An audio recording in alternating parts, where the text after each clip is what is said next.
Purchasing a home is probably going to be one of the biggest financial transactions in your life. And that's why myself and my buddy Mo over here are going to go over 5 tips and tricks that you should be looking for when shopping for a new home.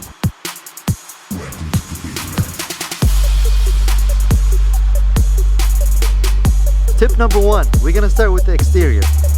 You want to look at 2 things, the roof and the foundation of the home. And the reason you want to look at those 2, they are the 2 most expensive things to repair when it comes to purchasing a home. Another thing that you want to look for is cracks in the driveway or any damages within the exterior of the home, such as the windows, the doors, especially if you're getting FHA or VA loan. Tip number 2, interior. When looking inside the home, you want to look at the drywall. You want to make sure that there's no cracks, there's no holes, there's nothing coming down from the ceiling, and you want to look on the corners of the rooms to make sure there's no water damage.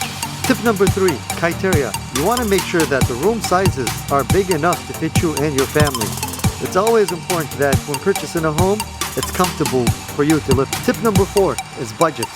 You always want to make sure that you have a budget when purchasing a home. 1, you got to consider your down payment. 2, your closing costs. And 3, you always want to have a budget just in case if there's any repairs that need to be done with the home. Tip number 5, inspection. It's always recommended by realtors and lenders that you get the home inspected before closing. And always make sure that you do a final walkthrough. To learn more about how to find the perfect home, give me a call at 248-635-2880. And always remember, Simon says, sold.